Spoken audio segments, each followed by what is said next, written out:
Desire unlist লেখিকা সাবিলা সাবি পর্ব ৩৯। ভিলা অ্যাসপেরেঞ্জার নিস্তব্ধতা ভেঙে জাভিয়ানের কালো ল্যান্ড রোভারটি যখন শহরের উপকণ্ঠে এক গোপন বাংকারের সামনে থামল, তখনও কেউ জানত না যে আজকের রাতটি বিশ্ব ইতিহাসের মোড় ঘুরিয়ে দিতে চলেছে। জাভিয়ান গাড়ি থেকে নেমে রায়হানকে বাইরে পাহারায় রেখে ভেতরে ঢুকলো। মেক্সিকো সিটির আকাশ আজ এক বিশাল অন্ধকার চাদরের মতো ধূসর মেঘে ঢাকা। শহরের শান্ত পরিভাগের নিচে ডিজিটাল জগতে তখন চলছে এক প্রলয়ঙ্করী যুদ্ধ। কিকাডো ৩৩০১। এটি স্রেফ কোনো কোড নয়, এটি ইন্টারনেটের ইতিহাসের সবচেয়ে ভয়ঙ্কর এক গোলকধাঁধা। ডার্ক ওয়েবের এই পাজেলটি গত ১০ বছর ধরে বিশ্বের বড় বড় দেশগুলোর নাভিশ্বাস তুলে দিয়েছে। ওয়াশিংটন ডিসির এনএসএ হেডকোয়ার্টার থেকে শুরু করে ব্রিটিশ গোয়েন্দা সংস্থা MI6, বিশ্বের সেরা কোড ব্রেকাররা কপালে ঘাম মুছে কিবোর্ডে আঙুল চালাচ্ছেন।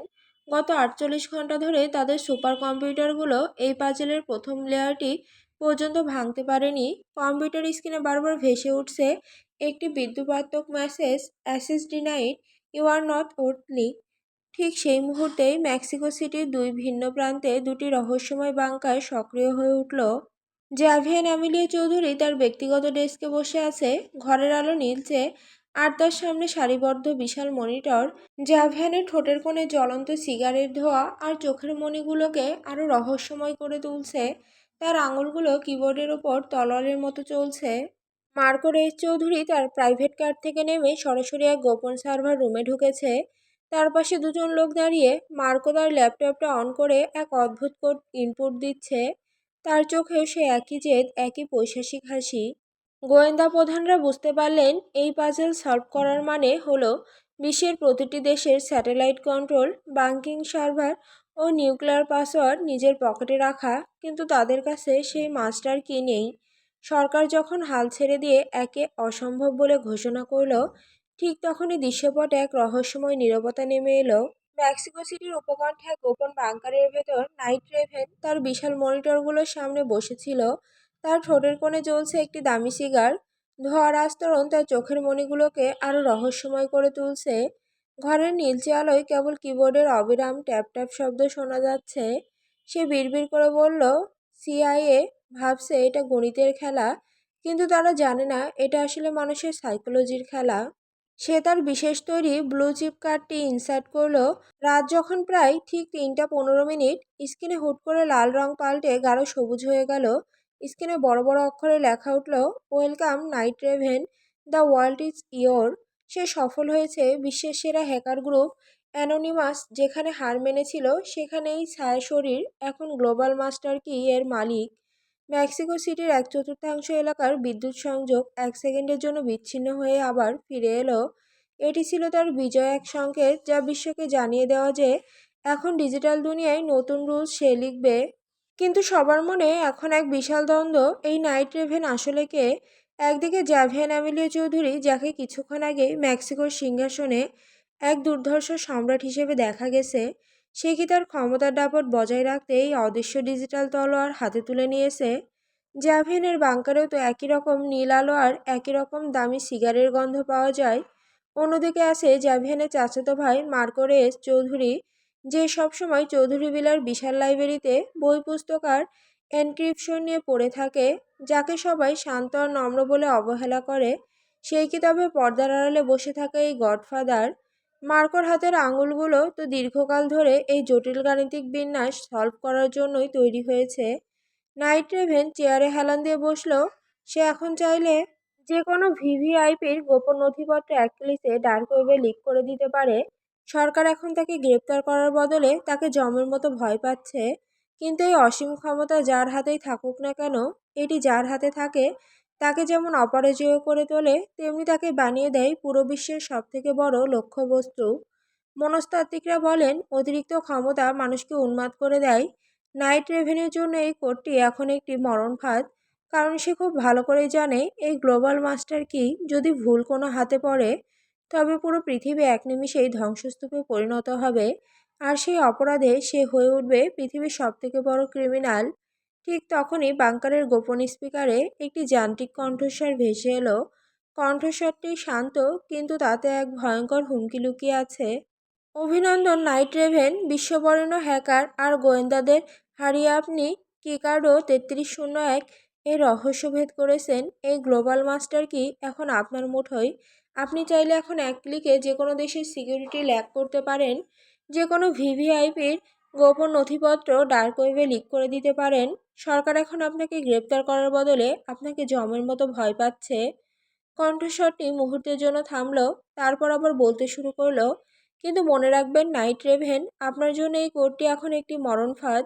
আপনি এখন অপরাজেয় ঠিকই, কিন্তু আপনি হয়ে গেছেন পুরো বিশ্বের সবথেকে বড় লক্ষ্যবস্তু। আপনার এই সাফল্য যতটা গৌরবের, তার চেয়েও বেশি বিপদের। এই কোড স্রেফ কিছু গাণিতিক সংখ্যার বিন্যাস নয়, এটি হলো আধুনিক পৃথিবীর ডিজিটাল গড হওয়ার চাবিকাঠি। বাংকারের ভেতরে পিনপতন নীরবতা কেবল এই যান্ত্রিক কণ্ঠস্বরটি প্রতিধ্বনিত হচ্ছে। এই গ্লোবাল মাস্টার কি যদি ভুল কোনো হাতে পড়ে, বিশেষ করে কোনো বিকারগ্রস্ত বা স্বার্থান্বেষী মানুষের হাতে পড়ে, তবে পুরো পৃথিবী এক নিমিষেই ধ্বংসস্তূপে পরিণত হবে। আর সেই অপরাধে আপনি হয়ে উঠবেন পৃথিবীর সবথেকে বড় অপরাধী। আপনার ধ্বংস তখন কেউ আটকাতে পারবে না। আপনি এখন অপরাজেয়, কিন্তু আপনি হয়ে গেছেন পুরো বিশ্বের সবচেয়ে বড় আন্তর্জাতিক টেররিস্ট। নাইট রেভেন কোনো কথা বলল না। সে জানে এই যান্ত্রিক কণ্ঠস্বরটি যা বলছে তা এক চরম সত্য। সে জানালার বাইরে তাকিয়ে অন্ধকার মেক্সিকো শহরের দিকে তাকালো। তার মনের ভেতর এখন শুধু একটাই চিন্তা, এই সাফল্য তার গৌরবের নাকি তার ধ্বংসের কারণ হবে। সে রাতেই পুরো বিশ্বে এক প্রলয়ঙ্করী ঝড় বয়ে গেল। কিকাডো 3301 এই রহস্য ভেদ করার খবরটি আগুনের মতো ছড়িয়ে পড়ল। বিশ্বের বড় বড় সব নিউজ পেপার আর নিউজ চ্যানেলে কেবল নাইট রেভেনের কথাই আলোচনা হতে লাগলো। ডিজিটাল দুনিয়ার নতুন সম্রাট কে এই নাইট রেভেন। ওয়াশিংটন পোস্টের হেডলাইন, বিশ্বের সব গোপন চাবিকাঠি এখন এক মানুষের হাতে। দ্য গার্ডিয়ানের খবর, কিকাডো 3301 সলভ। পুরো বিশ্ব এখন নাইট রেভেনের দয়ায়। আল জাজিরা রিপোর্ট, পুরো বিশ্ব এখন এক অজানা আতঙ্কে কাঁপছে। গোয়েন্দা প্রধানরা বুঝতে পারলেন তাদের সব গোপন নথিপত্র এখন এই এক মানুষের হাতে। ভোরের আলো ফুটতেই যখন মেক্সিকো সিটির আকাশ চিরে রক্তিম সূর্য উঁকি দিল, তখন পুরো বিশ্ব এক অদ্ভুত ডিজিটাল পক্ষাঘাতে আক্রান্ত। ইন্টারনেটের আনাচে কানাচে কেবল একটিই নাম প্রতিধ্বনিত হচ্ছে, নাইট রেভেন। বিশ্বের শীর্ষস্থানীয় সংবাদপত্রগুলো তাদের প্রথম পাতায় বড় বড় অক্ষরে লিখেছে, the world is under one কি। পর্দার আড়ালে থাকা সেই রহস্যময় নাইট রেভেন তখন তার বাংকারের আরামদায়ক চেয়ারে হেলান দিয়ে বসে আছে। তার হাতে সেই গ্লোবাল মাস্টার কি বা কোকাডো 3301 কোডটি এখন স্রেফ একটি অ্যালগোরিদম নয়, এটি হয়ে উঠেছে আধুনিক সভ্যতার ভাগ্যবিধাতা। নাইট রেভেন এখন যা যা করতে সক্ষম তা ভাবলেই যে কোনো শক্তিশালী রাষ্ট্রের রাষ্ট্রপ্রধানের কপালে ঘাম জমতে বাধ্য। নাইট রেভেন চাইলে এখন বিশ্বের যে কোনো দেশের নিউক্লিয়ার লঞ্চিং প্যাড হ্যাক করতে পারে। রাশিয়ার সাইবেরিয়া থেকে আমেরিকার পেন্টাগন, সব কিছু নিয়ন্ত্রণ এখন তার কিবোর্ডের একটা ক্লিকের দূরত্বে। সে চাইলে কোনো যুদ্ধ ছাড়াই বিশ্বের মানচিত্র থেকে একটি দেশ মুছে দিতে পারে। সুইস ব্যাংক থেকে শুরু করে ওয়াল স্ট্রিট, বিশ্বের সব বড় ব্যাংকিং সার্ভারের পাসওয়ার্ড এখন তার পকেটে। সে যদি চায় তবে এক নিমিষেই বিশ্বের সবচেয়ে ধনী ব্যক্তির অ্যাকাউন্ট শূন্য করে দিতে পারে, অথবা পুরো বিশ্বের স্টক মার্কেট ক্রাশ করিয়ে গ্লোবাল ইকোনমিকে পাথর যুগের অবস্থায় ফিরিয়ে নিতে পারে। নাইট রেভেন এখন মহাকাশে থাকা জিপিএস এবং যোগাযোগ স্যাটেলাইটগুলোর গতিপথ বদলে দিতে পারে। পুরো বিশ্বের ইন্টারনেট কানেকশন কেটে দিয়ে সে এক মুহূর্তে পৃথিবীকে অন্ধকারাচ্ছন্ন করে ফেলতে পারে। রাডার সিস্টেম অকেজো করে দিয়ে সে মাঝ আকাশে উড়ন্ত বিমানগুলোর দিগ্ভ্রম ঘটাতে সক্ষম। বিশ্বের প্রতিটি গোয়েন্দা সংস্থার টপ সিক্রেট ফাইলগুলো এখন তার সামনে খোলা বইয়ের মতো। কোনো নেতা তার সাথে গোপন চুক্তি করেছে, কোন সেলিব্রিটির ডার্ক ফ্যান্টাসি কি, সবই এখন নাইট রেভেনের হাতের মুঠোয়। সে চাইলে যে কোনো ভিভিআইপির জীবন এক মিনিটে ধুলোয় মিশিয়ে দিতে পারে। সে এখন আর কোনো ব্যক্তি নয়, সে একটি আদর্শ বা ভয়ঙ্কর এক আতঙ্ক। সরকারগুলো এখন তাকে গ্রেপ্তার করার সাহস পাবে না, কারণ তারা জানে নাইট রেভেনের মৃত্যু বা গ্রেপ্তার মানেই ডেড ম্যান সুইচ অ্যাক্টিভেট হয়ে যাওয়া, যা স্বয়ংক্রিয়ভাবে বিশ্বের সব গোপন তথ্য ইন্টারনেটে লিক করে দেবে। বাংকারের ভেতরে বাতিগুলো নিভিয়ে নাইট রেভেন জানালার বাইরে তাকালো। সে অনুভব করতে পারছে এই অসীম ক্ষমতা তাকে যতটা অপরাজেয় করেছে, তার চেয়েও বেশি একা করে দিয়েছে। সে এখন আর সাধারণ মানুষ নয়, সে হয়ে উঠেছে পৃথিবীর সবথেকে বড় ইন্টারন্যাশনাল টেররিস্ট, যার মাথার দাম এখন কোটি কোটি ডলার। নাইট রেভেনের ঠোঁটে এক রহস্যময় হাসি ফুটে উঠল। সে বিড়বিড় করে বলল, ক্ষমতা যখন আকাশের সমান হয় তখন পতন শব্দটাও হয় মহাপ্রলয়ের মতো। আমি কি প্রস্তুত সেই শব্দের জন্য? মেক্সিকোর ভিলা অ্যাসপেরেঞ্জায় তখন সকালের কড়া আলো ফুটেছে। সারা রাত দুশ্চিন্তায় তানবীর চোখের পাতা এক হয়নি। সে ড্রয়িং রুমের বিশাল সোফায় কুশন বুকে চেপে বসে আছে। এক হাতে ধোয়া ওঠা রামেন নুডলসের বাটি আর অন্য হাতে এক গ্লাস জুস। সেগুলো তার শেষ করার রুচি নেই, শুধু জাভিয়ানের অপেক্ষায় সময় কাটানো। সামনে বিশালাকার টেলিভিশন স্ক্রিনে ব্রেকিং নিউজ চলছে। সারা বিশ্বের সংবাদ মাধ্যমগুলো এখন উত্তাল। ঠিক সেই মুহূর্তে মূল দরজায় ভারী শব্দ হলো। জাভিয়ান ভেতরে ঢুকলো, তার চোখে ক্লান্তির ছাপ, কিন্তু চোয়ালে সেই চিরচেনা আভিজাত্য। গায়ের ব্ল্যাক ওভারকোটটা খুলে সে ধীর পায়ে এসে তানভীর পাশে সোফায় গা এলিয়ে দিল। তানভীর নুডলসের বাটিটা পাশে রেখে উৎসুক হয়ে বলল, আপনি অবশেষে এলেন। সারা রাত কোথায় ছিলেন আপনি? আমি কত ভয় পাচ্ছিলাম জানেন? জাভিয়ান চোখ বুজে মাথাটা সোফার পেছনে হেলিয়ে হালকা হাসলো। খুব নিচু স্বরে বলল, একটা জরুরি ডিল ছিল। মেক্সিকোর রাতগুলো তো জানোই, কাজ শেষ না করে ফেরা কঠিন। আরে রাখুন আপনার ডিল, খবরে কি দেখাচ্ছে দেখুন তো একবার। তানভীর টিভির দিকে ইশারা করে বলল, পুরো দুনিয়া তোলপাড় হয়ে যাচ্ছে। কি যেন একটা নাম, ওই যে নাইট রামেন। ওই নাইট রামেন কী সব করেছে, পুরো দুনিয়ার চাবিকাঠি নাকি এখন ওর হাতে। জাভেন এবার চোখ মেলল। সে আলতো করে তানভীর হাত থেকে নুডলসের বাটি আর চপস্টিকটা নিজের হাতে নিয়ে নিল।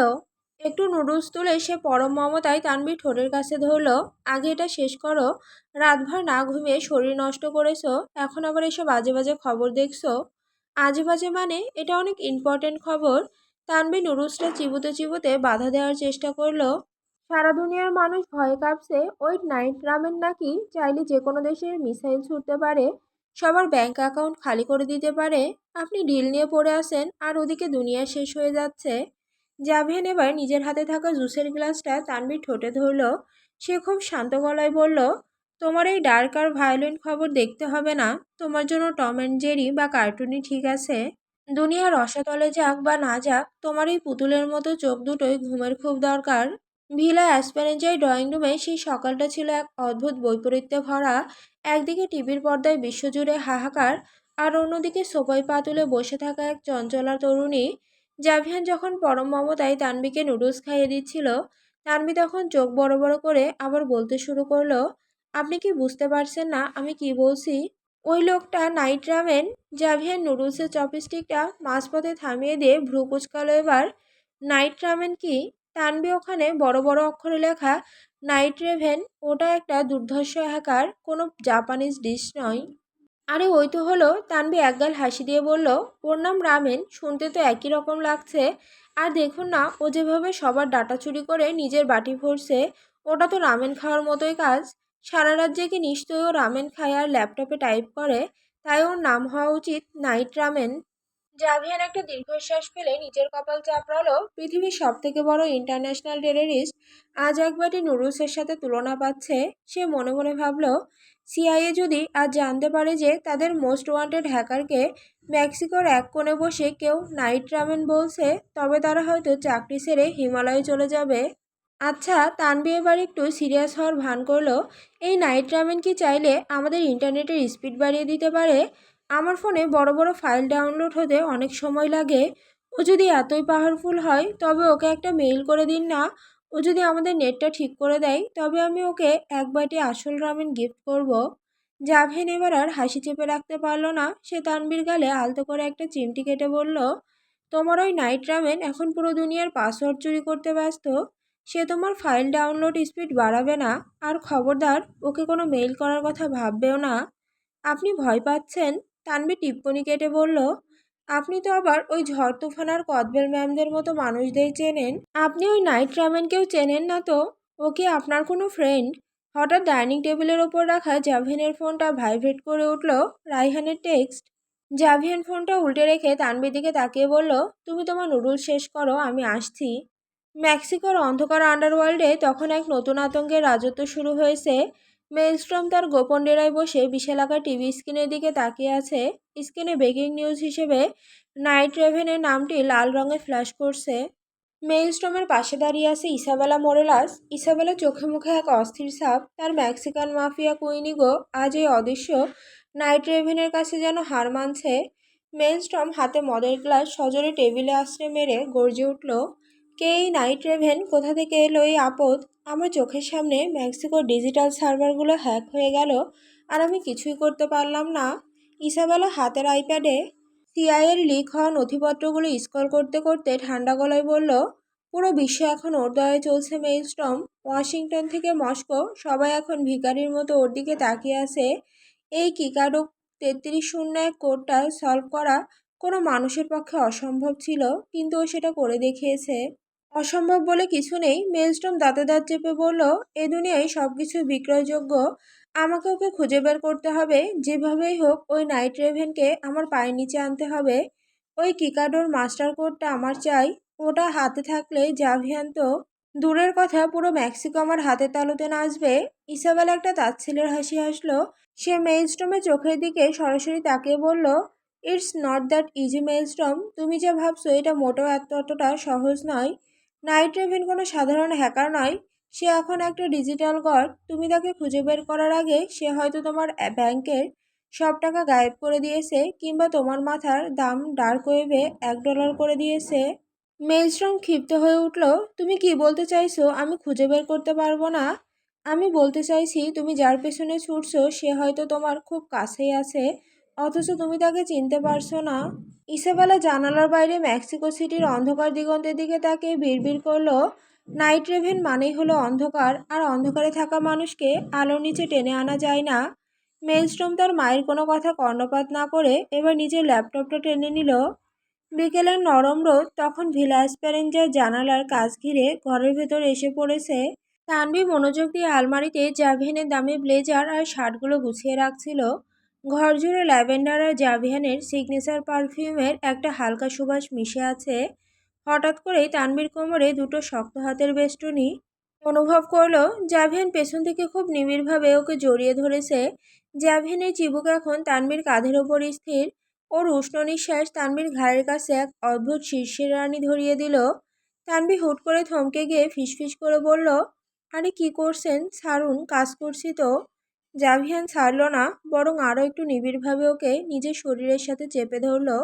ওর গভীর আর মাদকতাময় গলায় ফিসফিসিয়ে বলতে শুরু করলো, জিন্নিয়া, অনেক তো হলো এই বিশাল বাড়িতে আমরা শুধু দুজন।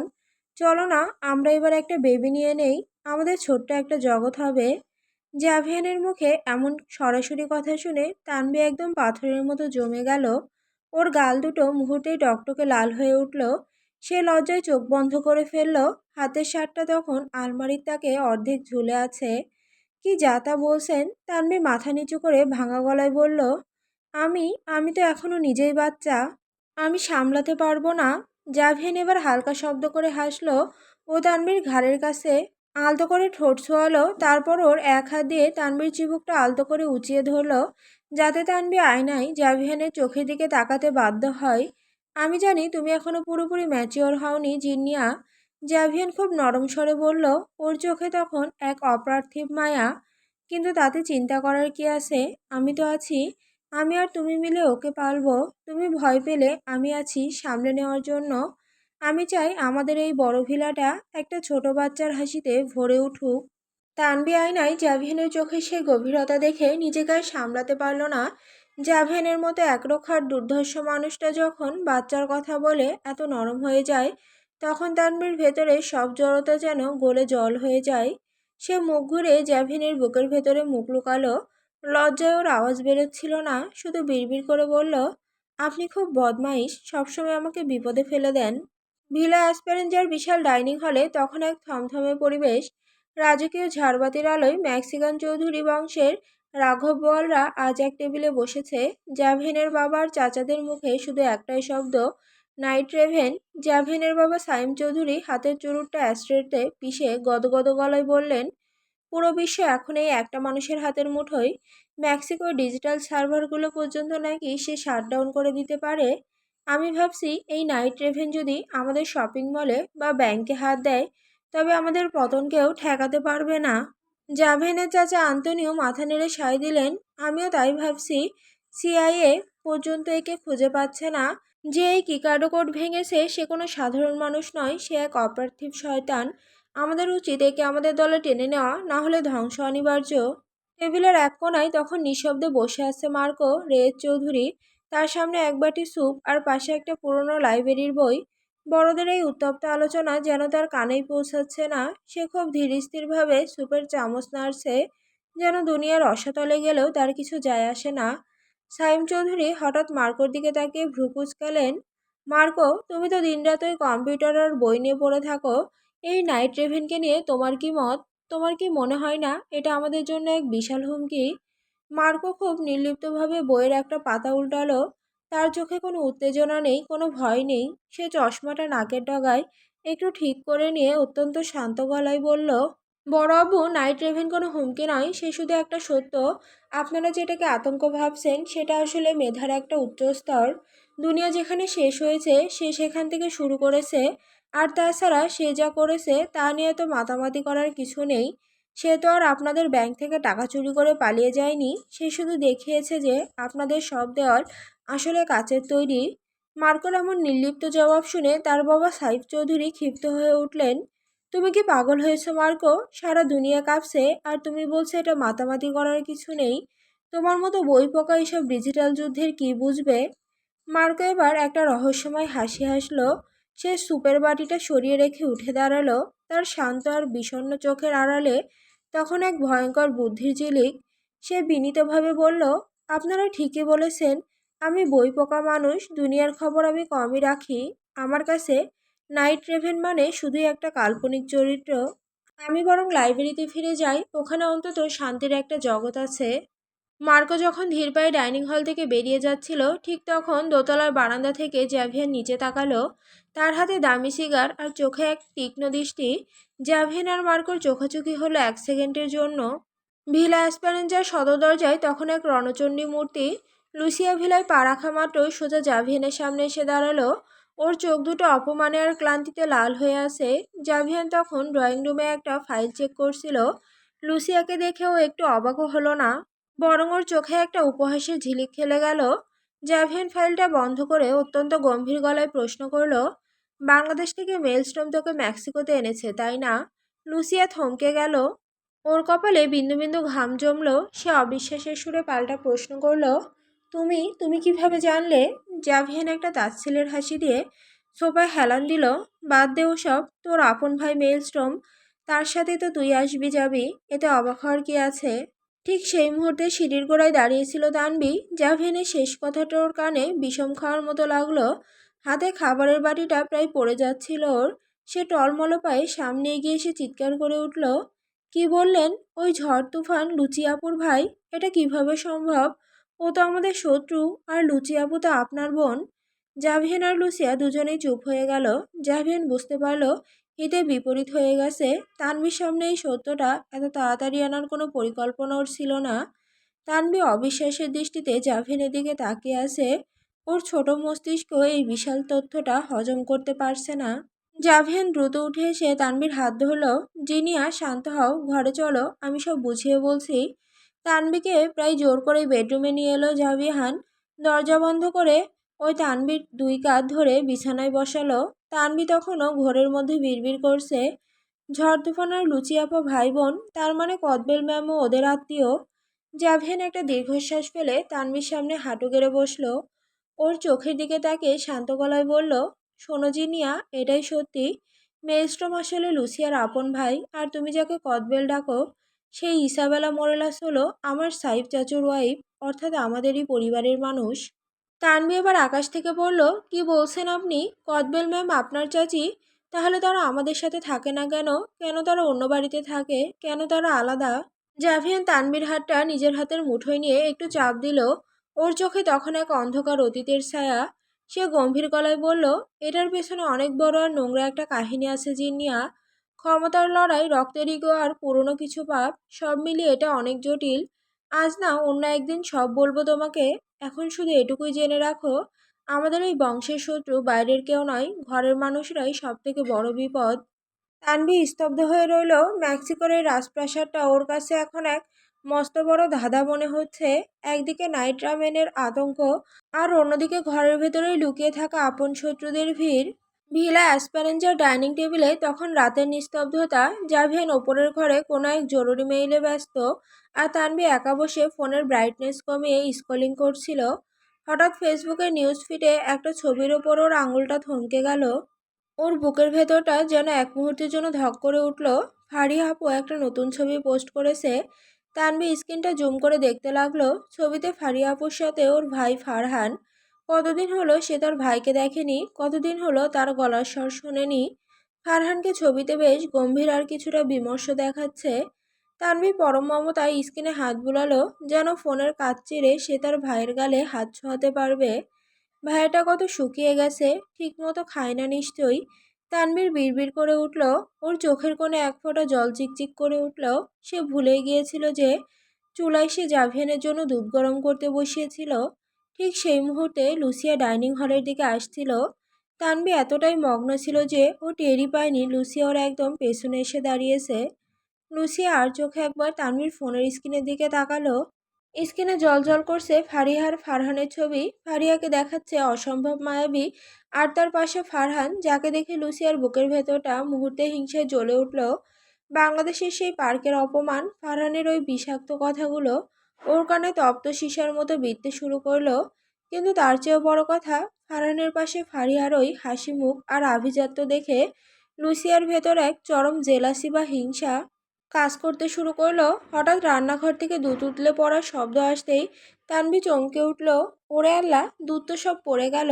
বলতে বলতে সে ফোনটা টেবিলের ওপর উপর করে রেখেই রান্নাঘরের দিকে দৌড় দিল। লুসিয়া এই সুযোগটা পেয়ে সে দ্রুত হাত বাড়িয়ে তানভীর ফোনটা হাতে নিল।